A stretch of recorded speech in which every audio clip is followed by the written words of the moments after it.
అమ్మ మీనా, తులసి కాశీల చావు కళ్ళారా చూసిన నేను కళ్ళుండి కూడా గుడ్డివాణ్ణి అయిపోయాను. అందుకే ఇన్నేళ్లుగా ఈ నిజాన్ని దాచగలిగింది, మిమ్మల్ని అందరినీ నమ్మించగలిగింది. మీ అక్క చెల్లెలిద్దరూ విడిపోకూడదని నా బిడ్డ తాపత్రయపడింది. కానీ తన కడుపును పుట్టిన ఈ ఇద్దరిని బద్ధ శత్రువులు చేసింది ఇది.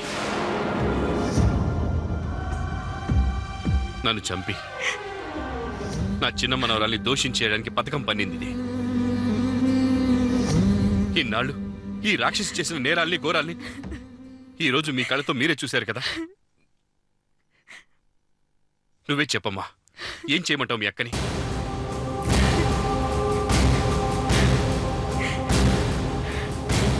చంపేయండి మావయ్య, తను బ్రతకూడదు. చంపేయండి. లేదమ్మా, తన్ని ఇంకా మనం చంపనవసరం లేదు. ఆల్రెడీ అది సగం చచ్చిపోయింది. తన పాపం తనే పోతుంది. దేవుడు చాలా గొప్పవాడమ్మా. ఎవరికి ఏ శిక్ష వేయాలో ఆ శిక్ష వేస్తాడు. తాతయ్య, తాతయ్య, తాతయ్య,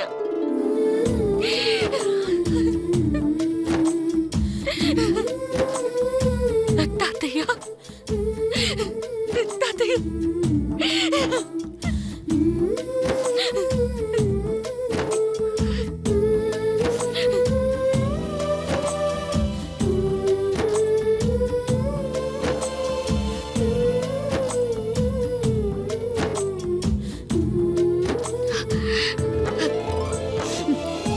గీత, నిజాలు తెలుసుకోకుండా నిన్ను చాలా బాధ పెట్టాను.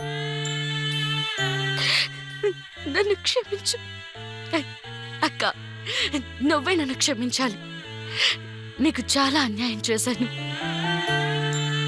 అమ్మ గీత, తెలియకుండానే చాలా తప్పు జరిగిపోయింది. నీకు చాలా నష్టం జరిగింది. అత్తయ్య,